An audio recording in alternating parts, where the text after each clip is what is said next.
오늘도 말씀과 기도로 이 자리에 오신 분들을 환영합니다. 누가복음 1장 57절로부터 80절 말씀. 하나님 나라를 빛낼 사람. 지금부터 본문을 읽겠습니다. 엘리사벳이 해산할 기한이 차서 아들을 낳으니 이웃과 친족이 주께서 그를 크게 긍휼히 여기심을 듣고 함께 즐거워하더라. 8일이 되매 아이를 할례하러 와서 그 아버지 이름을 따라 사가랴라 하고자 하더니 8일이 되매 아이를 할례하러 와서 그 아버지 이름을 따라 사가랴라 하고자 하더니 그 어머니가 대답하여 이르되 아니라 요한이라 할 것이라 하매 그들이 이르되 내 친족 중에 이 이름으로 이름한 이가 없다 하고 그의 아버지께 몸짓하여 무엇으로 이름을 지으려 하는가 물으니 그가 서판을 달라 하여 그 이름을 요한이라 쓰매 다 놀랍게 여기더라. 이에 그 입이 곧 열리고 혀가 풀리며 말을 하여 하나님을 찬송하니 그 근처에 사는 자가 다 두려워하고 이 모든 말이 온 유대 산골에 두루 퍼지매 듣는 사람이 다 이 말을 마음에 두며 이르되 이 아이가 장차 어찌 될까 하니 이는 주의 손이 그와 함께 하심이로라. 그 붙인 사가랴가 성령의 충만함을 받아 예언하여 이르되 찬송하리로다 주 이스라엘의 하나님이여 그 백성을 돌보사 속량하시며 우리를 위하여 구원의 뿔을 그 종 다윗의 집에 일으키셨으니 이것은 주께서 예로부터 거룩한 선지자의 입으로 말씀하신 바와 같이 우리 원수에게서와 우리를 미워하는 모든 자의 손에서 구원하시는 일이라. 우리 조상을 긍휼히 여기시며 그 거룩한 언약을 기억하셨으니 곧 우리 조상 아브라함에게 하신 맹세라. 우리가 원수의 손에서 건지심을 받고 종신토록 주의 앞에서 성결과 의로 두려움이 없이 섬기게 하리라 하셨도다. 이 아이여 내가 지극히 높으신 이의 선지자라 일컬음을 받고 주 앞에 앞서가서 그 길을 준비하여 주의 백성에게 그 죄사함으로 말미암는 구원을 알게 하리니 이는 우리 하나님의 긍휼로 인함이라. 이로써 돋는 해가 위로부터 우리에게 임하여 어둠과 죽음의 그늘에 앉은 자에게 비치고 우리 발을 평강의 길로 인도하시리로다 하니라. 아이가 자라며 심령이 강하여지며 이스라엘에게 나타나는 날까지 빈들에 있으니라. 본문 해석입니다. 오늘 본문은 세례 요한에 대한 두 가지 이야기입니다. 요한이라는 이름을 짓기까지의 이야기와 요한의 아버지 사가랴를 통한 예언의 말씀이 주 내용을 이루고 있지요. 먼저 58절을 보시면 주께서 그를 크게 긍휼히 여기심을 듣고 라는 말씀이 등장합니다. 58절의 이 이야기는 사람들의 평가가 기록된 말씀이지요. 사람들이 보기에 사가랴의 집안은 긍휼이 필요한 집안이었습니다. 먼저 직접적으로는 엘리사벳이 노산임에도 불구하고 하나님의 은혜로 평안히 출산하게 된 것에 대한 그 소감을 적은 표현이라 그렇게 볼 수 있습니다.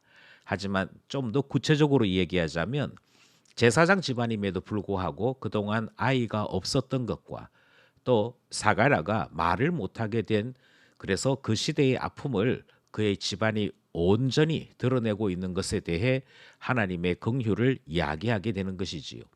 이처럼 하나님께서는 사가랴의 집안을 통해 긍휼히 여기시는 하나님의 은혜를 드러내게 된 것이고 사람들은 그것을 보고 하나님께서 크게 긍휼을 베푸셨다라고 이야기하게 되는 것입니다.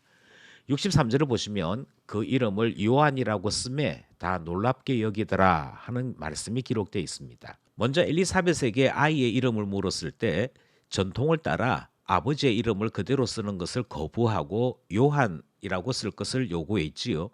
그러자 이번에는 사가랴에게 아이 이름을 무엇이라 할 것이냐 하는 것을 묻게 되는데 이때의 장면을 자세히 살펴보시면 사가랴에게 몸짓으로 이야기하는 것이 등장합니다.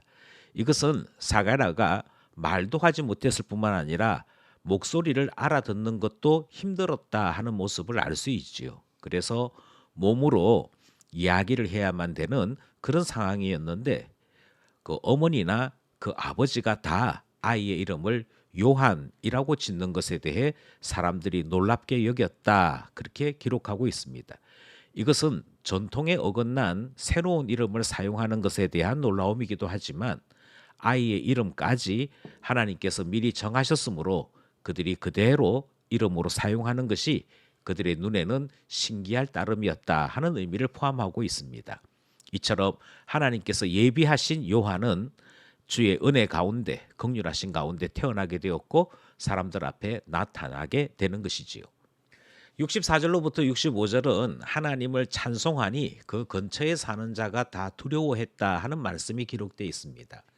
이것은 하나님께서 사가랴의 집안을 통해 하나님이 실제적으로 임재하시는 것, 하나님께서 사람들 사이에 친히 일을 주관하시는 것을 다 느낄 수 있었다 하는 표현이 되는 것이고요.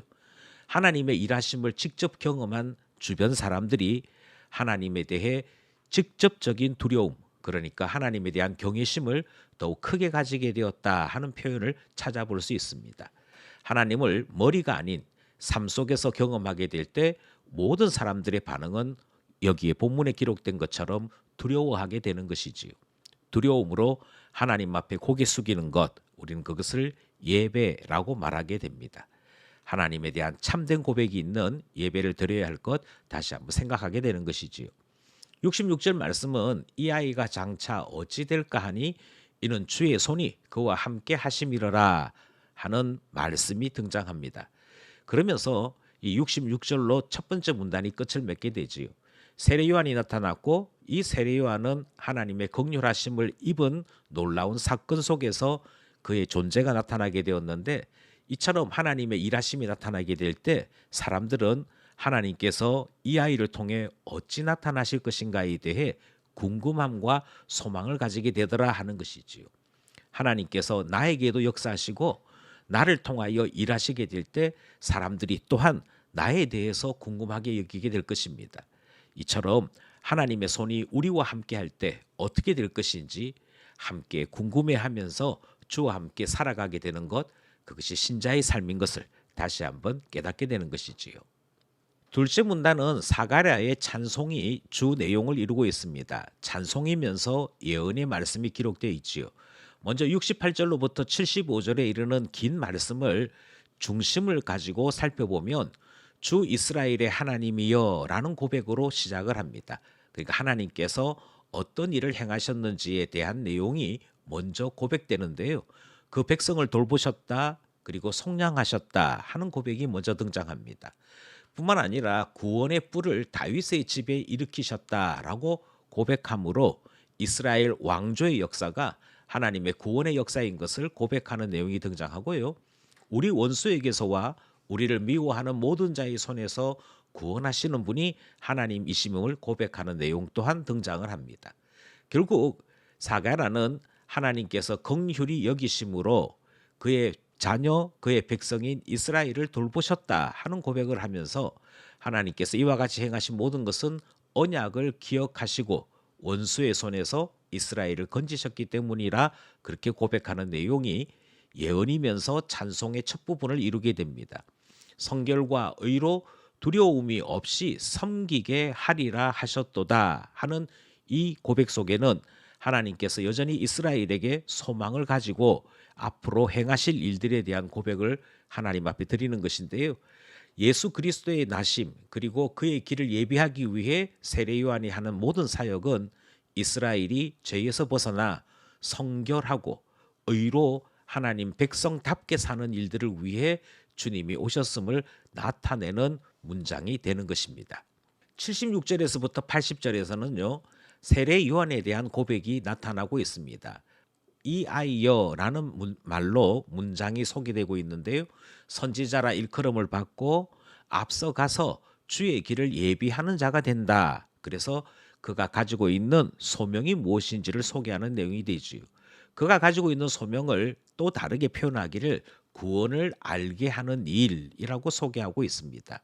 뿐만 아니라 우리 하나님의 긍휼을 나타내는 일이다. 그렇게도 소개하고 있고 예언자들의 그 말을 따라서 해가 우리에게 임하는 것, 어두움과 죽음의 그늘에 앉은 자들에게 하나님께서 하늘의 빛을 비추어 주시는 것, 그리고 우리의 발을 평강의 길로 인도하시는 것이 예수 그리스도를 통하여 일어나는 구원의 길이며 그 세례 요한이 그 앞길을 예비하는 자가 될 것을 소개하는 내용 등장합니다. 한 아이가 주의 은혜로 이 땅에 나타나 얼마만큼 놀라운 일을 행할 것인지를 두 단어로 소개하는 것이지요. 하나는 구원이고 하나는 긍휼이었습니다.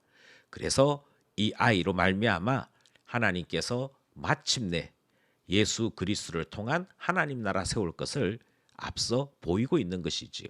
8절은 전체 내용을 문 닫으면서 이 아이의 심령이 강하여진다, 그리고 빈들에 있으면서 그의 사역을 준비했다 하는 것으로 세례 요한에 대한 모든 소개가 끝을 맺는 것 보게 됩니다. 하나님께서 우리의 구원을 위해 앞서 길을 여는 자를 보내주셨고, 그가 어떻게 준비된 가운데 나타나게 되는지를 사가랴의 이야기를 통해, 그리고 하나님께서 행하신 놀라운 이적을 통해 우리에게 소개하는 말씀 듣게 됩니다. 이처럼 우리를 향한 구원은 오랫동안 준비되었고 많은 이들을 통하여 완성된 것임을 다시 한번 깨닫게 되는 것이지요. 이 놀라운 은혜, 이 놀라운 긍휼을 입은 우리는 더욱더 하나님의 자녀로 살아야겠습니다. 오늘도 은혜 가운데 주와 동행하는 우리 모두 되기를 간절히 소원합니다.